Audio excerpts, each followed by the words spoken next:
Hey gang, this is Doc, and we're on lesson 5 of the Newbie Marketer series. And with this lesson, I'd like to talk a little bit about your growing blog subscriber list. We've talked up to this point about how to get underway with building a list, but now we start to talk about some of the asset/monetization aspects of owning your own subscriber list. Specifically, what is a marketing list?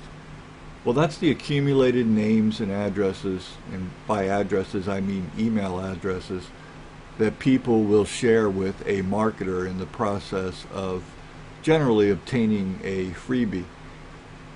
The true value lies in having a great relationship with these folks, and we talk more in later lessons about how you maintain a super relationship with people. But let's right now talk about how an email subscriber list is built. First of all, you want to place attractive advertising in their path. And I guess one of the things that supersedes the term advertising these days is just plain interaction. It could be that you create your own content. For example, you could write a blog post about something that solves a need, and you could post that blog post on, let's say,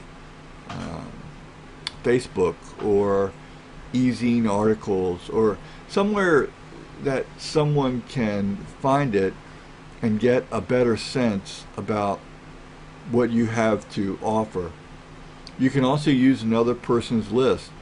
So for example, if I have my own list of subscribers and you've prepared a freebie, you could approach me and say, hey, I'll give you, let's say, $40 for 100 clicks, and I will drive people from my list to see your offer, and if they become your subscribers, so much the better.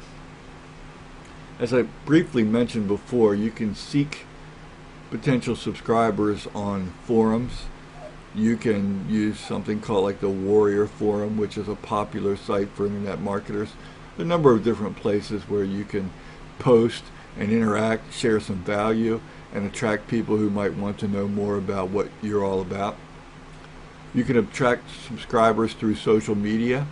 I used Facebook as an example earlier, but I've seen people use Twitter, Pinterest, Squidoo, a number of other such social media type sites are able to put your talents, your knowledge on display, and that may lead someone to come back to your authority site and subscribe. Finally, you can publish authority literature with links back to your authority site. And this is generally, when I think of this, I think of article marketing. And article marketing these days, sort of a misnomer. You create articles or have articles created for you that pertain to the niche that you're in, and then you submit them to article repositories. And these article repositories are impressive, high-ranking sites.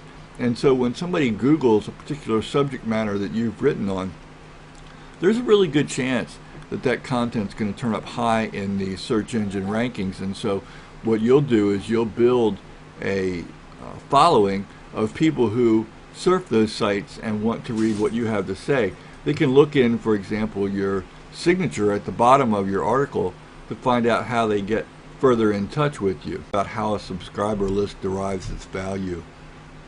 Typically, a list has monetary value when you can see a clear path to having those subscribers pull out their wallets and take advantage of some type of an offer that you'll share with them. That could be a product that you've created, for example, an ebook that is of a premium nature, or maybe a video course that you've put together. Or it could be affiliation with someone else's product, maybe a piece of software, a plugin, or someone else's ebook or series of ebooks, maybe a video course, a membership site. For example, people that put together PLR content usually will offer an opportunity for their members to attract other people, and they'll pay an affiliate commission for locating other people to take advantage of that PLR membership site and do business with them. You can also promote other third-party freebies to your list with solo ads, which example I used a moment ago, where you might approach me and say, let's say I was in the solo ad business, and I would sell somebody 100 clicks for $40, and I would send my people there so that their offer got a look-see. In exchange for that, of course, I get the $40, and that's if I repeat that throughout the week, day to day, throughout the week, throughout the month, obviously, I have monetized my list.